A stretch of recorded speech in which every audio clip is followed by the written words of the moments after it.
There was once an age when superheroes and protagonists in our stories mostly reflected nothing but our purest ambitions and aspirations. They were gods to be looked up to, flawless and without fault, shiny and unblemished. This is not the case today. I defy you to find a television series or a movie where the anti-hero is not celebrated and empathized with by the viewer. You. We have entered a new age, whether you've noticed it or not. This week I dig Avengers, Age of Ultron. I'm not going to talk to you about the fight scenes, or the action sequences, or the story of this film. It's the same level of quality as the previous Avengers. That is to say, it's good and enjoyable. The story more or less follows the same ups and downs of any other story. Things are good, things get bad, things get okay again. But that's not what makes this movie special to me. What makes this movie special to me are the characters and how they're sliced open and presented to you.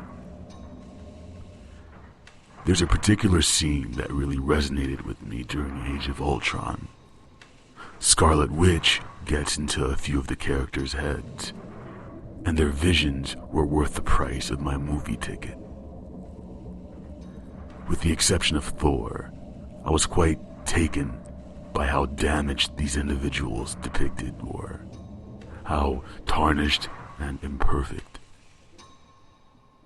In particular, when you watch this film, pay attention to the progression that's made with Black Widow. I previously thought of her to be the most useless member of the party, right next to Hawkeye. Now I have a respect for her. Now there's dimension to her character. Dimension provided primarily by a real-world menace. A personal menace that follows her. A menace that is perhaps worse than a sentient computer being, or Thanos himself. All of the characters got a good amount of screen time. There were cameos, and I laughed quite a bit.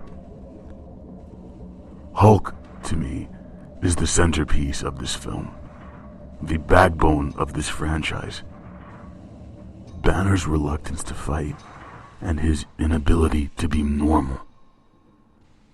If you think the rest of the team had it bad, Banner's got it 10 times worse, and they really dig into that fact in this film. This is what makes this movie special to me.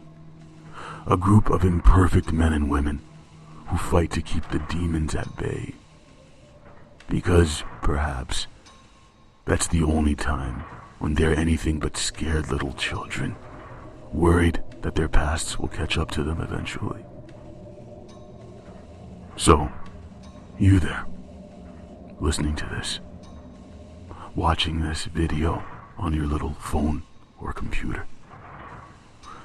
How long do you think we'll continue in the age of the anti-heroes and the Breaking Bad and the morally gray Game of Thrones type characters? Are we bound to come out of this and go back to the days of Adam West Batmans and perfect shiny heroes in our films?